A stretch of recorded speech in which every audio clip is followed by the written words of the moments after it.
Alright y'all, I have big plans for this dresser. I see dressers like this all the time on Facebook Marketplace and thought I should take one of them on. It looked like a dog decided to use it as a chew toy, some deep scratches, some holes that just needed to be addressed. But overall, this is just a pretty dirty dresser. I started by removing all of the hardware after examining the piece.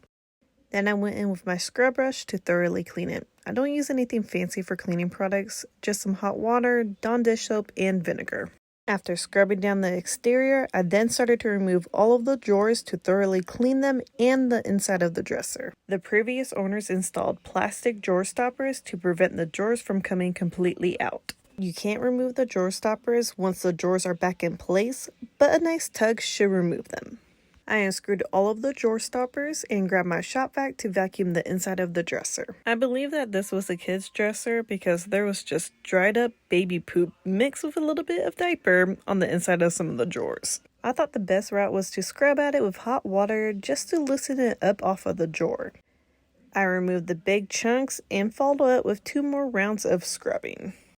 Now it's time to focus on removing the base since we're going to be making a new one. I grabbed my screwdriver to remove all of the screws that was holding the sides and the front together. Once all of the screws were removed, I grabbed my hammer to knock off the front part of the base. I then chiseled both sides off because I needed it to be a flat surface so I could properly cut off the remainder with my plunge saw. Once all of the decorative parts were removed, I marked out a guide for my track to line up with. Once my track was lined up, I locked it in place so it would be secured to the piece. I placed my plunge saw on the track to start cutting the side off. Generally, you could do this in one pass, but each end on the side was a deeper cut, so I did it in 2 passes. I've seen people use a circular saw or even a jigsaw if you don't have a plunge saw to remove the sides. After successfully removing the bottom, I started to sand the old finish off on all of the flat parts with my orbital sander. Then I switched to my SurfPret sander to sand any of those curves or details that was on this piece, because the sponge-like sanding disc just hugs those parts with ease. I started with 80 grit, then afterwards I used 120 grit, but before moving on to 180 grit, I wanted to patch any holes, dents, or scratches that the 80 or 120 grit did not sand smooth. I decided to use Bondo to patch any of those imperfections, not just because it's super durable, but also it dries within 15 minutes. That allows me to save so much time because if I ended up using regular wood filler, then I would have been waiting an hour or so for it to fully dry on those deep parts, such as this bottom side. I ended up doing 2 rounds of Bondo before sanding it smooth with 180 grit. Afterwards, I sanded the entire piece with 220 grit. I wanted the new hardware to line up a certain way, so I drilled new holes and patched the original hardware holes. I taped the backside of the drawer and made sure to press down in the hole so the Bondo can fill it up all the way. I brought the piece to the area where I was going to paint it. I wipe it down thoroughly so it could be ready for primer. Usually I spray the primer, but the drawers overlap the frame too much.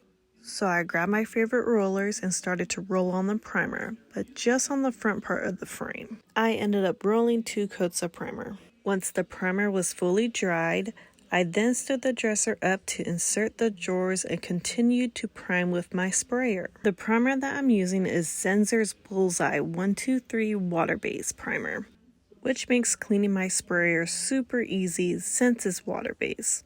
I ended up spraying 2 coats of primer. I repeated the same steps when I started to paint. I'm painting the entire piece in Jet Black by Wise Owl in their 1 Hour Enamel collection. One thing that I love about this paint line is that it leaves a rock hard satin finish, so you don't need to spend extra money on polyacrylic or polyurethane. One thing that I also want to address about spraying with the drawers in is that you don't have to worry about them sticking to the piece because the sprayer is spitting out such a fine mist that you would need to hold it in one spot for a good amount of time to have that issue or any drips. I sand in between coats with a 320 grit so my end results will be ultra smooth. I ended up spraying 3 coats of the paint. Now it's time to focus on the base. I purchased 5/4 white oak from my local lumber yard and had them mill it down to 1 1/8 inches. I set my table saw to 2 inches and made sure my blade was at the right height. I wanted the aprons to be 2 inches high and my feet to be 4 inches tall and 2.5 inches wide. These clips just show me cutting the front apron, the 2 side aprons, and the 4 feet. It's cheaper to get wood at my local lumber yard than it is at Home Depot or Lowe's, because I generally can get 2, possibly 3 bases out of a slab of oak for around $30. If you don't have a table saw like I do, then you could go to any Home Depot to get pre-cut wood to purchase. You just may be limited on options for measurements, and you will probably be spending more for that convenience. But you will just need a miter saw to cut the length that you would need for your project. I will list the measurements on the screen for each piece so you can refer back to though. The reason why I got my oak at 1 1/8 thick was because each side of the frame was only 11/16 of an inch thick. I wanted the base to surpass the frame a little bit, so that's why I got my oak at 1 1/8 inches thick and cut the front apron slightly longer than I would if I was going to keep the base flush with the piece. Keep in mind your measurements may be different from mine because you will be working on a different piece that has different measurements. I started sanding everything with 60 grit and worked my way up to 120 grit. Before I connected the pieces together, I wanted to see which routed design I wanted to do on the front of the base. So I pocket holed 2 scrap pieces of wood together and tested out a couple of designs. This is what I usually do to decide on what I want my bases to look like. I knew this was going to be a simple base design because I didn't want it to look too mid-century. I felt like this needed more of like a transitional vibe. After checking out each routed design, I decided to go with the Roman ogee or ogie bit. Sorry, I hear people say it differently, so I'm not sure exactly how to pronounce it. But the one that I have is old, so I'll link a good price one with good reviews along with other items that I've used for this project in the description area. I drilled some pocket holes on each end of the aprons, added a little bit of glue to the feet, and screwed them together. I noticed when I wrap oak that it can tend to flake in big chunks. I'm not sure if it's because I'm left-handed and do everything backwards or what, but I slowly work my way into the oak and will lower my bit to the final spot once I can route through it in one smooth pass. I'll put a picture up so you can see where I have the bit positioned for the final pass. I do want to note that I'm using a bottom bearing bit, so once the bearing meets the oak, then it won't proceed cutting the details past that point. After routing, I use my surf prep to sand the base with 220 grit to prepare it for staining. I like to stain the sides separately from the front of the base because I find it easier to handle. I'm staining this in Walnut by Minwax, and this is the solid option, which just gives it more color. I did my final rounds of pocket holes to attach the base to the frame. I spaced my pocket holes slightly more apart this time around. I attached the sides of the base first, making sure to line the back part of the base and of the frame so it can be flush. Doing this will also allow the base to surpass the frame, which is the look that we're wanting to achieve.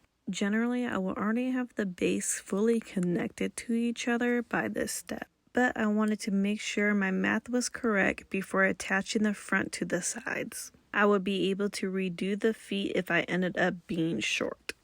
Once I had the sides and the front clamp, I screwed them together and screwed the front into the frame.